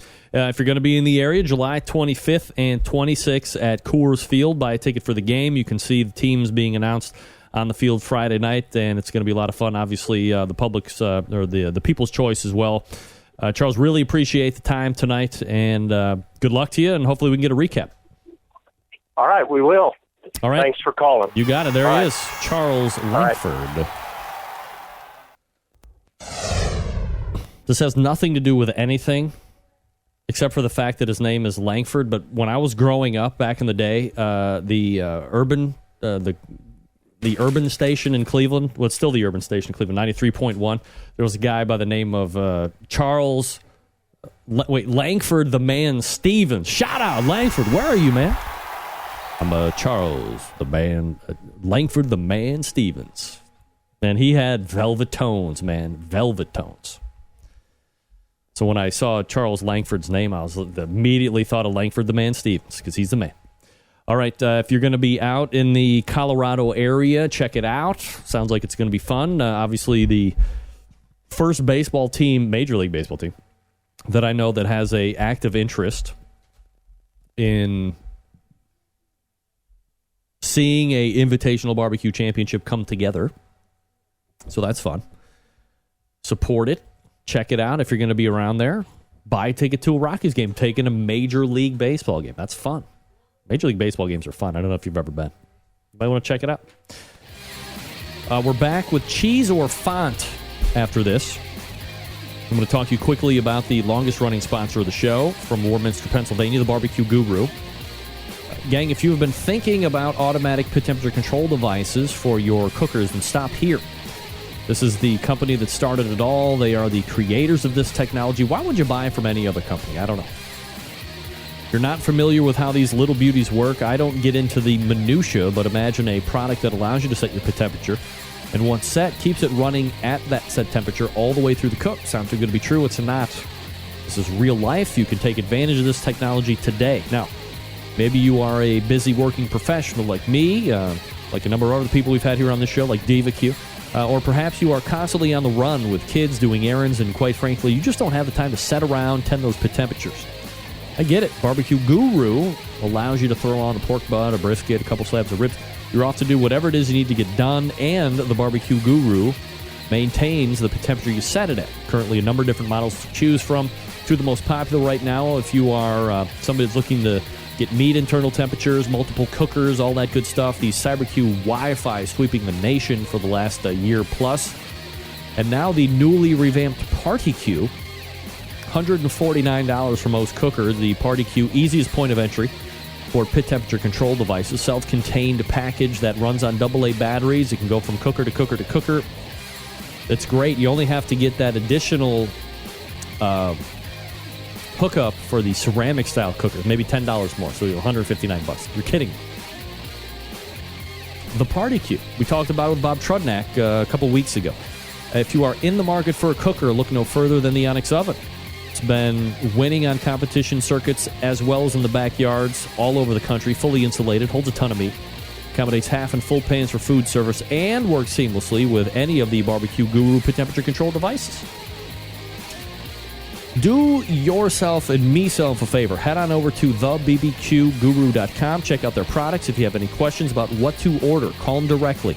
800-288-GURU. That's 800-288-GURU. They'll make sure you're outfitted with exactly what you need to get you up and running right out of the box.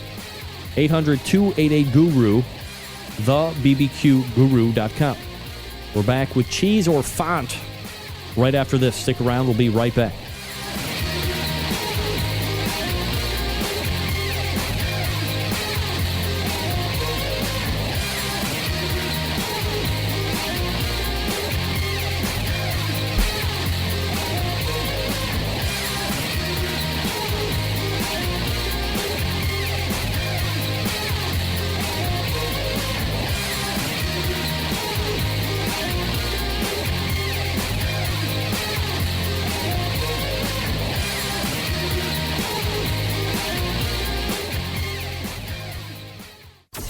Big name interviews, advice on cooking brisket and ribs, and the only host willing to share his honest opinion on all things important in the world of barbecue. It's the BBQ Central Show.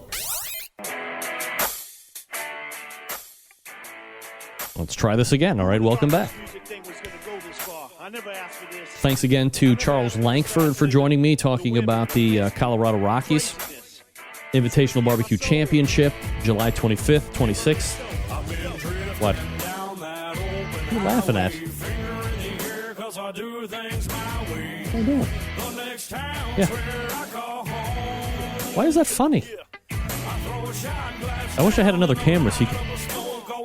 I have the game names.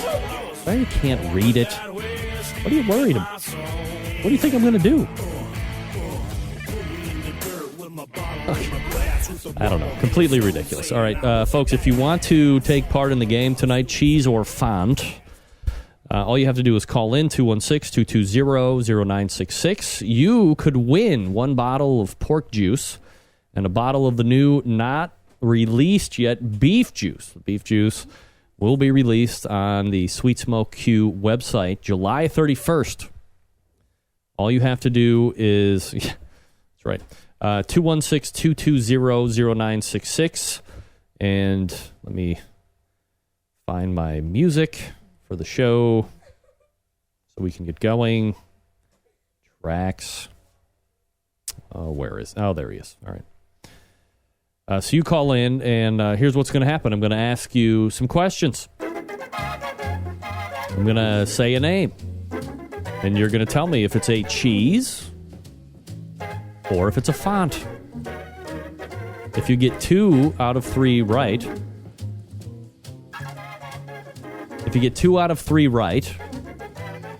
you can win the Sweet Smoke Q prize pack. Again, a bottle of pork juice and a bottle of the new not released beef juice. Again, that will be released on Jim's website July 31st. 216-220-0966. It's going to be fun and exciting. You could win free stuff. Who doesn't want to win free stuff? Everybody wants to win free stuff.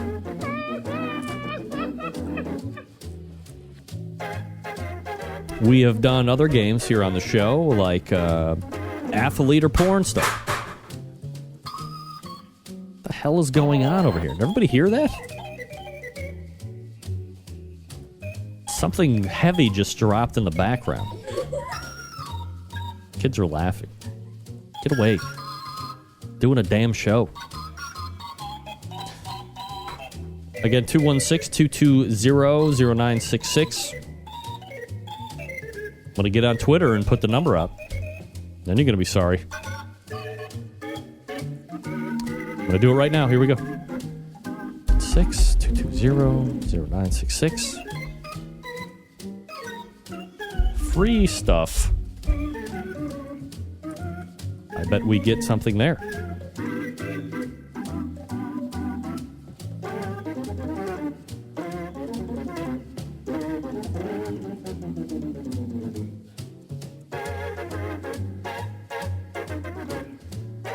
What are you looking at? It's not ringing. All right, 216-220-0966. That's right, Adam Pace. Call for a good time. Is the phone even working? 216-220-0966. You call in. We give away, if you get the cheese or the font correct, a bottle of pork juice and a bottle of the new, not released beef juice. Is it not going in? No? Oh, no. Hold on a second. Maybe the number's...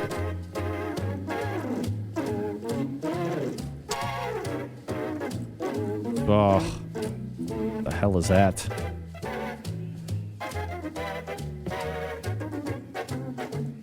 I'm dialing into my own show.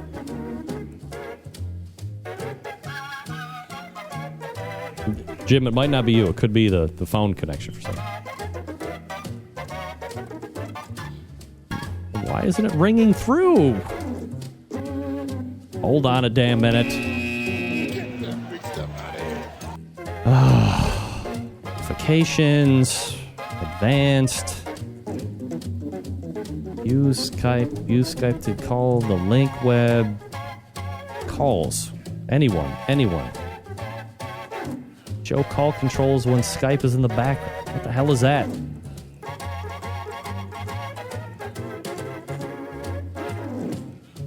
Well. Right? I got an idea. I'm going to quit Skype. Quit you, Skype! Unfortunately, I can't give out my cell phone number. That's probably not a good idea. All right, I'm relaunching Skype. Maybe that'll fix itself. La la la la la la.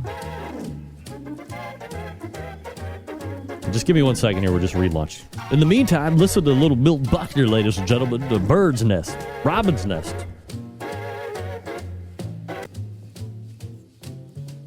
Come on, Skype. Launch. Now Skype's not going to work, right? That would be ultimate. All right. Here we go. Let's try it again. 216-220-0966. Let's see if relaunching Skype has fixed the issue. I don't normally like to say issue.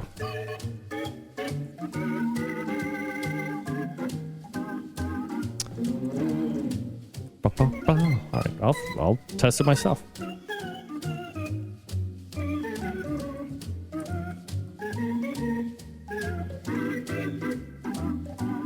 Hopefully I'm giving you the right number. No. Well, this is troublesome. All right, well, we can't do it this way. No. How am I going to give it away now? Shysters. Well, let's try it this way. If you call in, I'll call you back. How about that? Ooh, sorry. Here we go. We're gonna do it this way. Bet you've never had a radio show call you to take part in the contest, right? Oh, what? Here we go. Now they're coming through, ladies and gentlemen. All right, let's go to area code 905. Name and where you're calling from. 905. Hello. 2, 3. And you go. Let's go to area code 904. Name and where you're calling from. Rip. I'm sorry, this is who? Hey, Greg, you hear me? Yeah, I can hear you. Yeah, this is Blake Moody from Jacksonville, Florida. Hey, Blakester. What's up, brother? What's going on, man? All right, you want to play cheese or font? Let's do it. All right, why not? Here's what's going to happen. I'm going to ask you a name. You're going to tell me if it's a cheese or a font. You have the ability to get 2 out of 3 right. You win the Sweet Smoke Q Juice pack. Are you excited? Oh, hell yeah. All right, I know I am. All right, here we go. Blake, your first name. Danbo. Cheese or font? Danbo? Danbo. Oh, that's easy, man. That's a font. Oh, no! We suck again! Oh, wait. Sorry. Hung up on him. Sorry, Blake. I got yelled at this the last time. I'm not gonna make the second mistake. Pick up, Blake. Sorry. Pick up. I just hate 2 callers into your show. Blake. Yeah. You get 2 out of 3. I was a little preemptive on the strike there. I apologize. Yeah, over 1. All right. 0 for 1. You have to get the next 2 correct in a row. Second one. Borsalt. Cheese or font? Oh, that's easy, man. That's a cheese. Correct. That is a cheese. All right. There you go. All right, next one, you get the Sweet Smoke Q prize pack, and it is Orla. Cheese or font? One more time? Orla. Cheese. Orla? Yeah. Oh, shit. That's a cheese, man. It's got to be a cheese. Oh, no! We suck again! Not preemptive on that one. Good try, Blake. All right, 216-220-0966. That is the way to get in touch with the show. We can play cheese or font. It's going to be fun and exciting. Got a couple minutes left. All right, let's go to area code 440. Name and where you're calling from. Bobby Rumpy. Total power. From Cleveland, Ohio. All right. Bobby Rampy is listening to the show. How are you tonight, Bobby? Very good. All right. How are you? All right. Bobby, we're going to play cheese or font. Uh-huh. And you have to tell me if it's cheese or font. Okay. You get away. All right. First word. Carvani. Cheese or font? Cheese. Cheese is correct. All right, next one, you get all the marbles. Oh, yeah. I'm ready. Finbo. cheese or font? Font? No. Oh no! We suck again! All right. And if you get this one right, you win. If not, you lose. Fenwick, cheese or font? Fenwick. Font? No. Oh no! My old daughter can't win. All right, 216-220-0966. Couple minutes left. You can win some succulent sweet smoked Q. By the way, 1 bottle of pork juice and a bottle of the new, not released yet, beef juice. How we doing? A lot of people not getting it in the thing either. Greg's a cheater. If I was a cheater, don't you think I'd let my daughter win? Of course I would. I'm completely unfair. 216-220-0966. A couple minutes left. Call in. Have fun. It's fun. 216-220-0966. It's going to be fun and exciting. You get to get on. You could win a lot of stuff. All right, let's go area code 905, name and where you're calling from. Hello. Hello. Oh no! We suck again! Man. Dear Diary, your phone connection sucks. 905, name and where you're calling from. Jason King, Toronto, Canada. Yo, there he is. All right, we're going to play cheese or font to win a bottle of the pork juice and the not released beef juice. Are you ready to play cheese or font? I can't wait to lose. You can't wait to lose. Now that's what I like. All right, first one. Here we go. Batang. Batang. Cheese or font? Cheese. No. Font. Oh no! Fuck, man. That's all right. You just have to get the next 2 correct, and you'll be all right. I'm going to get it. Next one is Big Fish. Cheese or font? Font. Oh, wait. That's right. Big Fish is a font. Very good. Randy, you sound a lot different on the phone. That's what your mom said last night, too. All right. This is the last one for all the marbles. Hominous. Canada. Hominous. Cheese or font? Cheese. No, it's a font. Oh no! We suck again! Jeez. It's a damn fly on my head. Get away from me, fly. I felt pretty good about that one. You people got to brush up. Cheese or font. All right, we got a couple minutes left. Curse. 216-220-0966. Let's do this thing. Jim Elser wants to give away free stuff. So do I.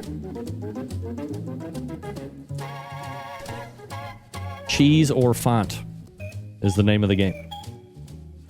You have 5 seconds to answer. Once I give you the name, you get 2 or 3 right. You win a beautiful prize pack, a bottle of pork juice, and the not released yet beef juice.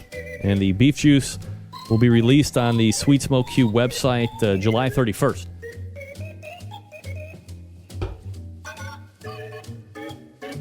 Come on now. Call in. Do it. Let's go, people. Please don't make my daughter call back in. Anything but that. All right, we're going to run out of time, so we're going to do it a different way. Here we go. You're going to send me an email over the break. Let me see here. Oh, wait. We go back to area code 905. Name and where you're calling from. Jason King, Toronto, All Canada. right. Times 2. Jason King version 2. Cheese or font? Are you ready? No. No. Good. Here we go anyway. Derby. Cheese or font? Cheese. Derby is a cheese. That is correct. One more for all the marbles. I'm going to win. Rider. cheese, or font? Font. No. Oh no! I got more. But you have one more guess left for all the pork and beef juice you can handle. I'm gonna get this shit. Kavoon. Cheese or font? Font. Yeah, baby! 7th time's the charm, Jason. That's what I always say. Oh, yeah. Adam Pace has answered everyone incorrect, by the way, if we're playing at home. All right, Jason, you know the deal. Send me the shipping info and at greg@thebbqcentralshow.com, and we will send out the Sweet Smoke Q stuff. It's going to be great. Jim Elser, happy that it actually worked. Sorry it took that long, Jim. You know people. You know people, Jim. They're not very bright when it comes to the cheese or the font. I mean, look at this. You see that? Marked off. Marked off. Come on. All right, a public service announcement to all the barbecue brothers and sisters out there. If you're looking for a succulent timepiece or anything else, call the barbecue jeweler to the stars and the official jeweler of the Barbecue Central Show, Stephen DiFranco, StephenDiFranco.com. You know, no more crappy ties or action slacks for dad. No more blouses or crappy gift cards for mom because you don't know what to do. Call Steve or his friendly staff, 440-943-2700. If you're not local to Cleveland, visit the website, Stephen DiFranco. That's DiFranco, StephenDiFranco.com. Peruse the inventory. Once you find something that you like, give him a shout. Ask for Steve directly. Tell him you are a barbecue brother or a barbecue sister, and he will give you the real discounted price on especially the new watches. He's not allowed by the manufacturer to show the real discounted price on his website. Of course, with the watches, you get the performance package that includes a 1-year extension of the manufacturer's warranty, free engraving, free watch batteries for life, and a free polishing cloth. Hell, they'll even set the time for you. You're going to get that all shipped to you for free as well. Maybe you are looking to go a little bit more budgetary friendly than that. Maybe diamond earrings, a diamond ring for that special lady or man, or whatever you got going. Necklaces, anklets, wristlets, artisan wood bowls, you name it, he's got it. 440-943-2700. StephenDiFranco.com. That's StephenDiFranco.com. Again, when you call him, ask for Steve. Tell him you're a barbecue brother or sister, that you listen to the show constantly, and you have finally made the jump to give him a call and get in good. I mean, we know somebody in the industry now. Take advantage of that, for crying out loud. Don't go to the big box stores anymore. Deal with the snot-nosed punk who bought a suit off the rack and looks like a piece of crap. Forget about it. Just forget it. We don't want to be that person anymore. We want to deal with somebody that is willing and eager to earn our business, not only this time, but for life, generations. That's what Stephen DiFranco is all about. All right, we're back to wrap the show right after this. Stick around. I'll be right back.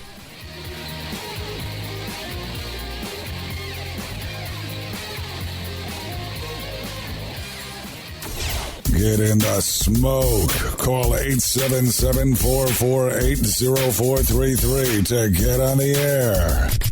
Now, here's your host, Greg Rempe. Big B, Moonshine Band, and Suburban Boys Records. Let's go! All right, welcome back.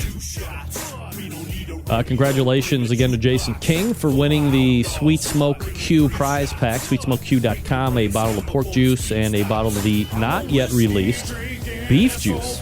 The beef juice will be released on the website on July 31st. Congratulations to you. Just checking my tweets here to see if anybody even replied back. That's right.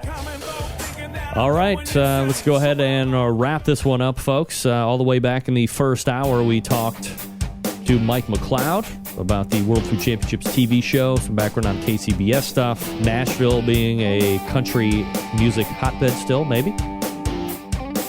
Then we talked to Danielle Damaski at length about social media, branding, things to do, things not to do, things to take into account if you get famous. Think about it. Then in the second hour, we talked with Charles Lankford about the Colorado Rockies Invitational Barbecue Contest. That'll be coming up 25th and 26th. That's this weekend. And then we ended it with Cheese or Font Game, sponsored by Jim Elser over at Sweet Smoke Q, sweetsmokeq.com. Believe it or not, coming up on the 19th, I just wanted to publicize this right now. Reggie Kelly, former NFLer, will be joining us from Kaivan Foods. Great story there, I'm sure. Looking forward to that. August 19th, pre-promotion. Don't forget, all August is the barbecue round table in the second hour. Ribs, chicken, pork, and brisket. I believe brisket is the first thing up, so stay tuned for that. September 11th, 2001. I will never forget. Till next Tuesday at 9 p.m. Eastern Standard Time, is your program host and proud U.S. American Greg Rempe. Good night now.